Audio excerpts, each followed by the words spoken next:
So the waters were healed unto this day, according to the saying of Elisha, which he spake.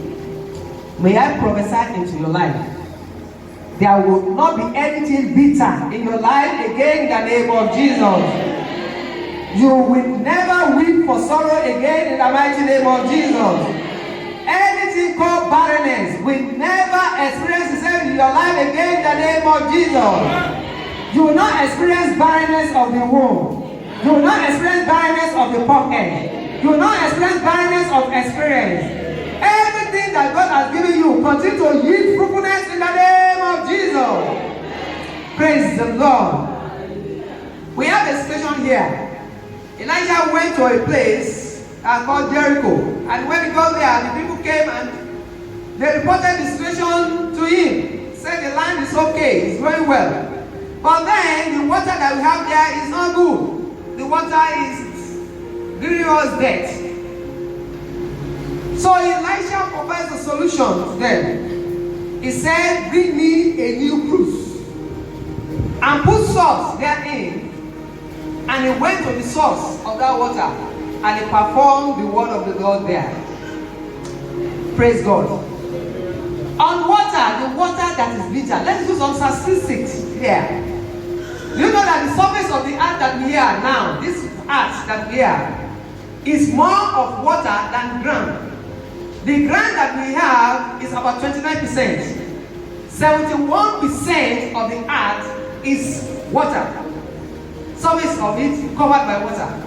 You have all this ocean, Atlantic Ocean, Pacific Ocean, Indian Ocean, and all of that constitutes 71%. In your body, as you sit down, we are looking at you now. You are more of water than the solid that we see. Scientists say that 60% of you, 60% of you that you sit down, you happen to be water. 60% of your body is water.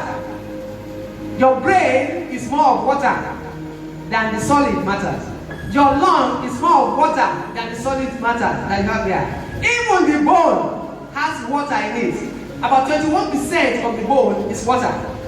That's why when you kill animals smoothly, the water, the bone, if you leave it for a long time, it will continue to dry. And when it continue to dry, it becomes brittle at the time, you can easily break it. It's water that is seen in it that makes it to be a little bit looking better. For instance. Now the blood that we flow in our system is water. 92% of it is water. It's only few that is the red blood cell and the white blood cell that move about. But 92% of it is water. And you should know something about you, about yourself. That if for 3 days you do not take water, you are joking with death. Scientifically proven, anybody that does not take water for 3 days is going to die. You can ask me, what are people that fasted and prayer? They say without water, those are exceptional cases. But scientifically, 3 days without water is equivalent to death. Water is very, very good. It's very good. We use water for a lot of things. We have what is called water therapy. That the meaning of that is that if you drink water to the quantity that it asks you to drink, you can work up a lot of sicknesses and diseases. The recommended amount, who knows the recommended amount of water that you can drink for a day that is recommended by your doctor? 5 liters. 5 liters here. 10 there. 4 okay. That's 1 gallon. No, it's not even 3 liters. It's just 1.5 liters. If you take that one consistently, you are okay. It was your, but many of us, we don't even take that amount of water in a day. 1 sachet of water, that's what we take, and then we forget about it. And that's why so many of us, we have a lot of toxins in our body.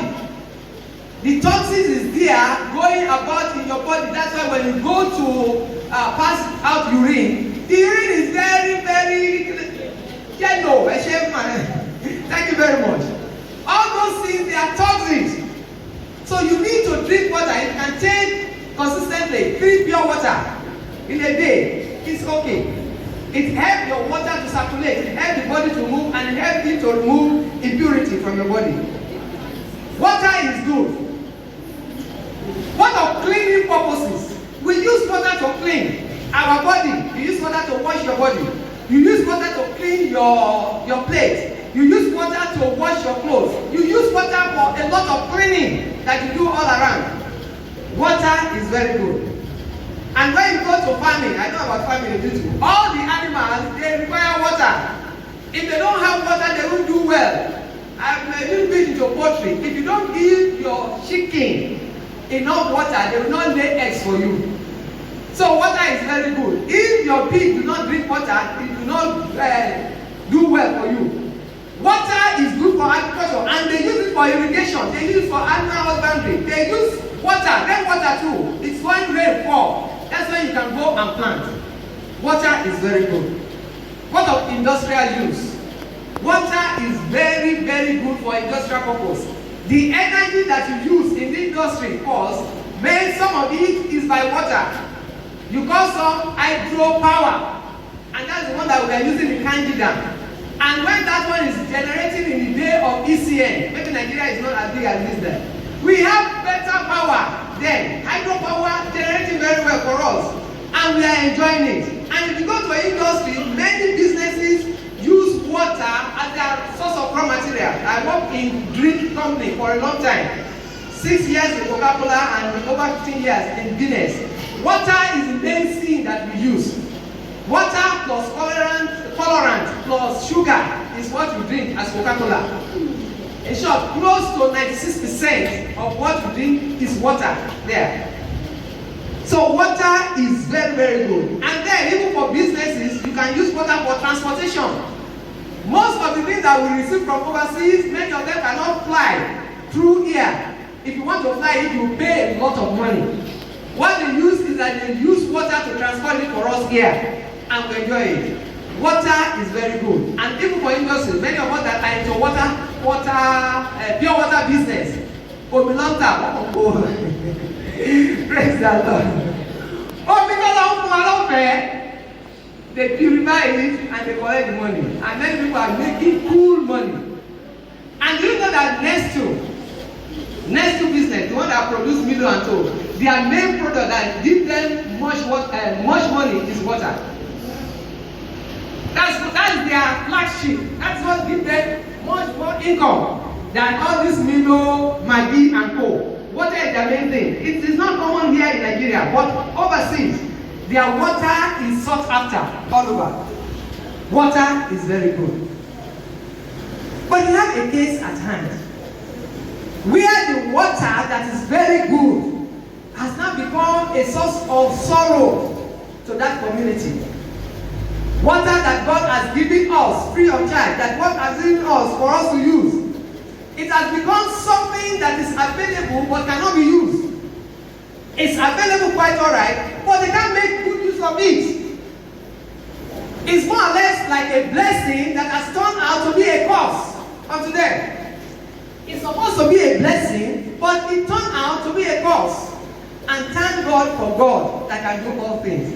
Whatever that is in your hand that's supposed to bless you, that one way or the other the enemy has made it a source of sorrow, God Almighty will reverse it today in the mighty name of Jesus. Amen. God will turn that source of sorrow to source of joy for you in the name of Jesus. Amen. The man of God that they met has a curing template that we are going to use this morning. He has a template that he used to provide solution to their problem. What did he ask them to do? Go and put salt in a new cruse. Please note, it's not the old one. It's the new cruse that said go and bring. Go and bring a new cruse. Put salt into it. And then he himself went to the source of that spring, where it's coming from. And there he made some pronouncement there. Pour the water there, pour the salt there. And he said, he's healed. And they said, the field remained healed. Praise the Lord. What does those things, what do they represent? He said, go and bring a new cruse. The meaning of that is that have a paradigm shift. Have a new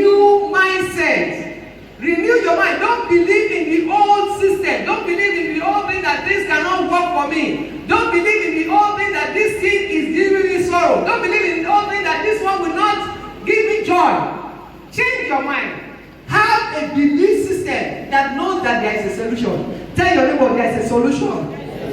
And God will give you solution today in the name of Jesus. And he said, go and bring salt. What does that salt represent? We all eat food. If they give you a food that's supposed to have, I'm not sorry. I'm not talking about akamu, because akamu don't add salt. But if they give you rice that they cook and they don't put salt, and they give you yam that they cook that they don't give salt, it will not be good. You won't like it. But the instant that they bring salt, it will bring a change. It will bring an instant relief. So the first thing that the salt will do is that all the problems that you have at that particular time, it will bring a relief. My prayer is that God Almighty will give you relief for every issue that you have in your life today in the name of Jesus. It's not only the instant relief that salt will do. Salt is also resuscitative. Ask our mother in the old days. All these people that they bring salt, there's a name that they call Emonido. I don't know the name. Those salt and those bits of things, they will put salt into it. They don't burn that maggot well to enter there. He will die. There is a saying, you can't see any maggot get there to eat it. Salt is a very good preservative. And what does that mean? The meaning of that is that everything that God has done for you now is going to be permanent. Every good relief that God has brought to you, God shall make it permanent in the mighty name of Jesus. The man of God did not stay where they gave him that thing. He went to the source where the thing is springing from. When I was in a company, we call something root cause analysis. The big of it is that you must find out where the cause of the problem is. And from there you go and solve it, you go and uproot it. And that is where this man says, what is that thing that's responsible for your problem? Let's deal with it. What is that thing that's responsible for the situation that you are carrying about now? That is what you want to deal with. So God knows your beginning. He knows when the issue starts. He knows where it is coming from. And that is where He is going to go today. Peradventure, it has been a generational cause. God knows when the thing starts. God will go to that place and bring a relief today in the mighty name of Jesus.